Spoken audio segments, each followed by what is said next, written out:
आज बहुत खुशी की बात है, भारतीय जनता पार्टी के नेतृत्व में आदरणीय नरेंद्र भाई मोदी जी को पूरे देशवासियों ने तीसरी बार भारत के प्रधानमंत्री के रूप में स्वीकार किया है और उनके नेतृत्व में आज यह पहला बजट आदरणीय सीतारमण जी के द्वारा पेश की गई है। भारत संकल्प से सिद्धि की ओर और यह समय अमृत काल का है। 47 तक का भारत कैसा हो, इसका एक झलक इसमें दिखाई गई है।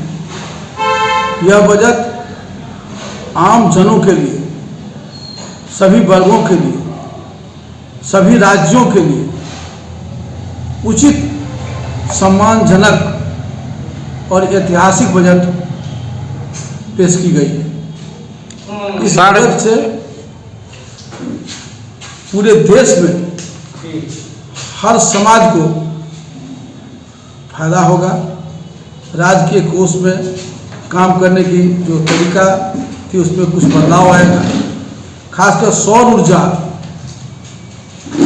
जिस क्षेत्र में हमें आगे बढ़ना है, हर देश आगे बढ़ने का प्रयास कर रहा है, उसके लिए भी कई व्यवस्था की गई है। सौर ऊर्जा पर बहुत अच्छा से किसानों के लिए, युवाओं के लिए, महिलाओं के लिए, सभी वर्गों के लिए जो व्यवस्था की गई है, यह बजट सराहनीय है। हम भारतीय जनता पार्टी मधुबनी जिला की ओर से अपने प्रधानमंत्री जी को, सीतारमण जी को हार्दिक बधाई और एनडीए को हार्दिक बधाई दे रहे हैं आपके माध्यम से। देखिए, विपक्ष क्या कह रहा है वो उनका विषय है, वो अपना बोलते हैं, लेकिन किसी बात बोलने से पहले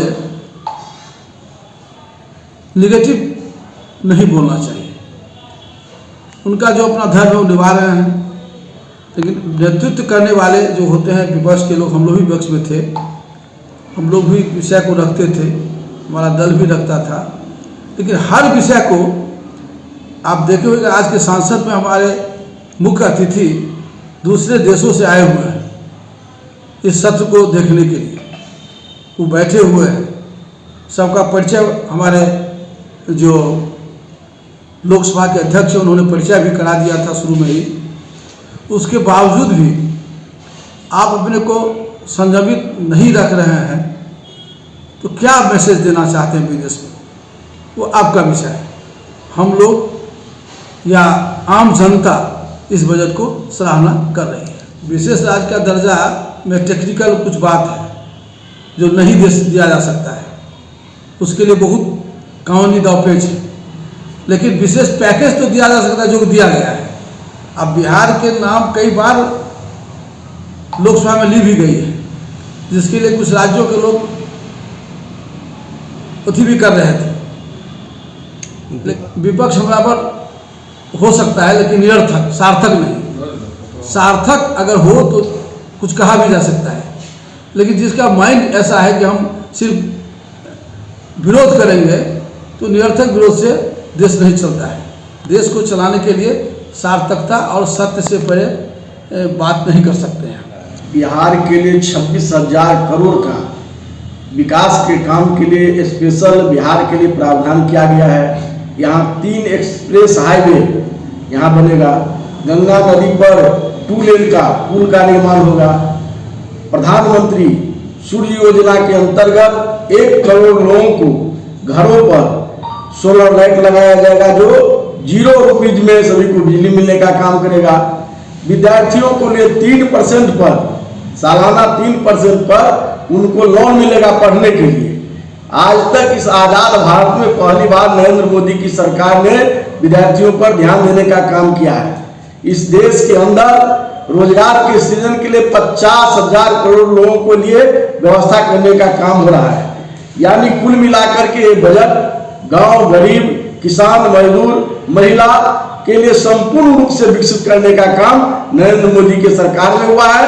और जो विरोधी चिल्ला रहे हैं उससे मैं पूछना चाहता हूं कि इस देश में जब कांग्रेस की सरकार थी तो उन्होंने गांव गरीब किसानों के लिए क्या क्या काम किए हैं।